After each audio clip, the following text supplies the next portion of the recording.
राज्य सरकारकडून नुकसानग्रस्त शेतकऱ्यांना पैसे पडण्यास सुरुवात झाली आहे। मात्र हिंगोली जिल्ह्यातील सेनगाव आणि हिंगोली तालुका वगळण्यात आलेला आहे आणि त्या संदर्भात आज अनेक ठिकाणी जे आहेत ते आंदोलन सुद्धा झालेले आहेत। आपण जर बघितलं तर शासनाकडून आलेली रक्कम अप्पर तहसील परिसरामध्ये रयत क्रांतीच्या शेतकऱ्यांनी फेकली, तर दुसरीकडे सेनगावचे शिवसेना जिल्हा प्रमुख संदेश देशमुख यांनीही तहसीलदारांच्या खुर्चीवरचे जे आहे ते सोयाबीनचं काढ टाकलेलं आहे।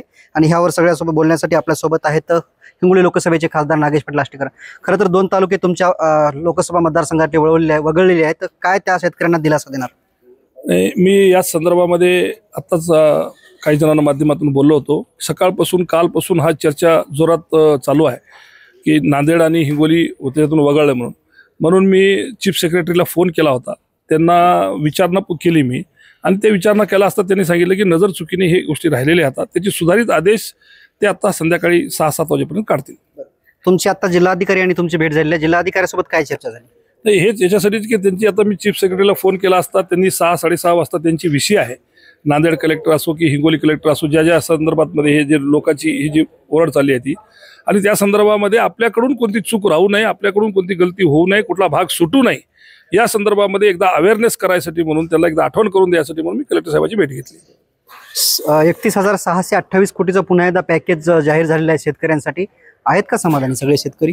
अजिबात नाही आहे। आम्ही उद्या हे जे मोठं आंदोलन करतोय ते एवढ्यासाठीच करतोय की मराठवाड्यामध्ये अतिशय मोठ्या प्रमाणात नुकसान होऊन ही जी काय सरकारने मदत दिली आहे ती अतिशय तुटपुंजी आहे। आमची मागणी आहे 50,000 रुपये हेक्टरी सरकारने मदत दिली पाहिजे। ते मदत म्हणजे ते काही सरकार उपकार करत नाही आहे, ती मदत शेतकऱ्याचा हक्क आहे, ते दिली पाहिजे। ओला दुष्काळ जाहीर झाला पाहिजे आणि कर्जमाफी शेतकऱ्याची कर्जमाफी झाली पाहिजे। सेनगाव आणि हिंगोली तालुक्यातील शेतकऱ्यांना आपण काय दिलासा देणार? आता नाही, काळजी करण्याची गरज नाही आहे। आपल्याकडे सगळ्या मोठ्या प्रमाणामध्ये नुकसान झालेलं आहे आणि ते सरकार दरबारी आपण पूर्ण दाखल केलेलं आहे। 100% एकही तालुका आपल्या इथला वगळणार नाही याची आम्ही खात्री घेऊ आणि त्यासाठी काही वाटेल ते आम्ही त्यांचं पाठपुरावा करून आम्ही ते करून घेऊ।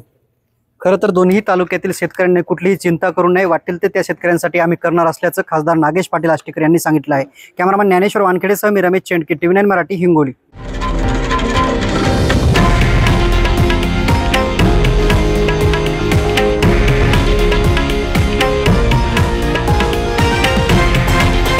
हे आहे देशातील नंबर 1 न्यूज नेटवर्क आणि आपण पाहत आहात TV9 मराठी, एकमेव।